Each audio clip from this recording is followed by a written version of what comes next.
जो श्री पालय हरय बहोरी, बाल के सम मति अति घोरी। लेकिन उसके कारण उन्होंने नहीं किया। अर्जुन जब कांपने लगे, उस स्वरूप को देखने में असमर्थ होने लगे, प्रार्थना किए। कहते हैं न, गीता में आया कि तेनैव रूपेण चतुर्भुजेन सहस्रबाहो भव विश्वमूर्ति।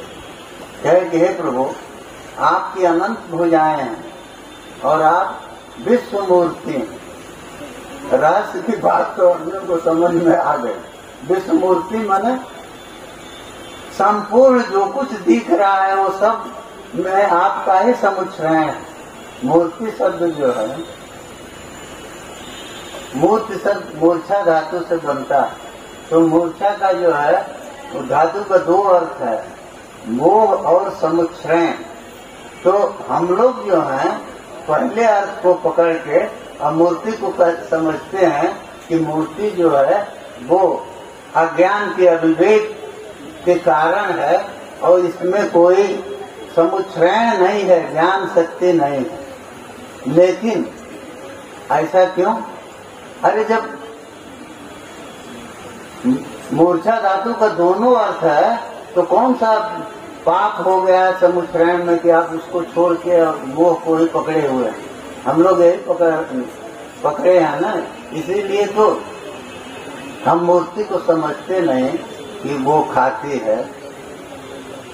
ऐसा क्यों? तो काशी में एक स्थान है स्वामी विशुद्धानंद जी का, तो लड्डू गोपाल एक हैं, वो आज भी हैं। तो एक बार स्वामी जी ने पूछ दिया भंडारी पुजारी से, ठाकुर जी भोजन कर लिए? तो पुजारी कहे कि ठाकुर जी खाते कहाँ? तो वो कहे कि बड़े मूर्ख हो, तुम खिलाना नहीं जानते, चलो हम खिलाते हैं। तो गए तो लड्डू गोपाल के सामने ऐसे हाथ में लड्डू लिए, लड्डू लेके ऐसे जैसे भगवान के सामने किए, बीच से मुंह खुला।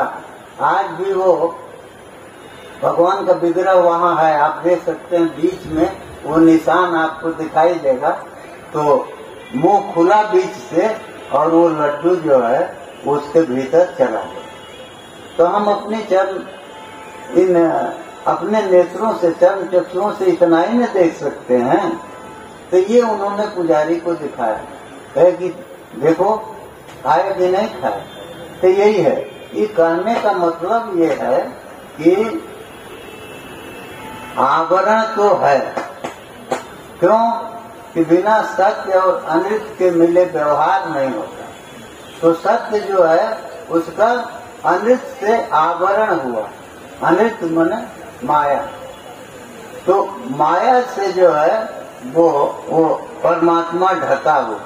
तो ढका हुआ है, ये कहें कि तब माने माया जो है उनसे भी अधिक शक्ति वाली हो गई। उसने उस स्वप्रकार सर्वशक्तिमान कर्तुम अकर्तुम अन्यथा कर्तुम समर्थ परमात्मा को भी ढक लिया। नहीं, उनकी इच्छा से। तो अगर उनकी इच्छा है तब तो सब कुछ हो जाएगा, और नहीं तो नहीं हो सकता। इसीलिए भगवान गीता में कहते हैं प्रकृतिम स्वाम अधिष्ठाय संभवाम्यात्म माया। दोनों बात करें, वहाँ प्रकृति और माया दोनों को लिया। तो माने वो बता दिए कि हमारा जन्म नहीं है। माया से जन्म का क्या मतलब है? माया करने वाला मायावी जो कुछ दिखाता है वो सब रहता कुछ नहीं न, सब झूठा है, फिर भी दिखाई देता। तो ही कहते हैं कि अपनी माया से हम जन्म लेते हैं। और इसीलिए कहे कि जन्म कर्म च में दिव्यम, हमारा दोनों दिव्य है। ये मत समझो जो तुम देख रहे हो ये नहीं। तो इसलिए वो दिया है ना कृष्ण वैनम अवेहित्वम, कि इस कृष्ण को समझो क्या है ये। तो ये क्या है? परमात्मानम, ऐसे श्लोक आया है। तो कहे कि ये जो कुछ देख रहे हो, जिस रूप में समझ रहे हो, उस रूप में कृष्ण नहीं। लेकिन तो कहें कि तब इस रूप में दिखाई क्यों देते हैं? क्या इनका स्वभाव है कि ये जब साकार विग्रह में रहेंगे तो माखन चुराएंगे, और जब निराकार हो करके माने सगुण साकार और निर्गुण निराकार, तो निर्गुण निराकार हैं, उस समय भी ये अपनी वंचना की प्रवृत्ति को नहीं छोड़ते। तो नहीं, जिसकी आदत जो पड़ी है वो तो छूटती नहीं है, लेकिन उसका प्रयोजन कृष्ण जो है, कर्षणा कृष्ण है ना, वो आकर्षण करते हैं, खींचते हैं, इसलिए कृष्ण है। तो निर्गुण निर्विकार जो परमात्मा है वो खींच नहीं पाएगा ना, वो खींचने की शक्ति, वो रूप माधुरी जिसमें लगने के बाद हमारा मन और हमारा नेत्र वहाँ से हट नहीं पाएगा, ये सामर्थ्य उस सगुण साकार विग्रह में ही है। और इसीलिए भगवान इस रूप में आकर के, यद्यपि वो रूप सत्य रूप नहीं है, तो काम तो अपना करता है ना। जैसे गोसाई जी लिखे ना, जड़ चेतन ग्रंथि पड़ गई और यद्यपि मृषा छूटत कठिन। अब बताए मृषा है मैंने है ही नहीं, जब है ही नहीं है तो उससे छूटने में कठिनाई क्या नहीं है, वो तो अनुभव में आ रहा है। इसलिए जो अचिंत्य चीजें हैं, जिनका हम मन से सोच नहीं सकते, उनके बारे में बुद्धि को नहीं लगती। क्या जरूरत?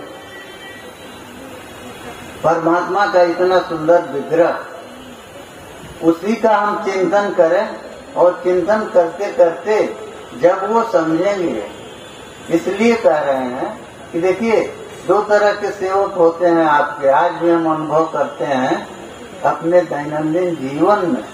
तो सेवक एक होगा जो आएगा, आपका कुछ काम करेगा, जल ला देगा, बाजार से कोई चीज ला देगा। एक सेवक वो भी है जो आया, किया कुछ नहीं, खड़ा होकर घंटों आपको देखता रहा। आपकी अगर कोई बात समझ में आई कि आपको ये जरूरत है, तो उसके लिए वो खुद नहीं कर सका तो किसी को इशारा करके उसको करा दे। लेकिन वो जो काम करने वाला है, उससे वो अच्छा सेवक है, निष्ठावान है, क्योंकि वो प्रतिदिन आ रहा। उसके व्यवहार में किसी दिन जो है ये नहीं होगा कि वो आएगा नहीं। तो प्रतिदिन अगर आएगा तो कहीं न कहीं जब तक वो आसक्त नहीं होगा, जब तक उसका मन कहीं न कहीं लगा नहीं होगा, तब तक वो नहीं आएगा।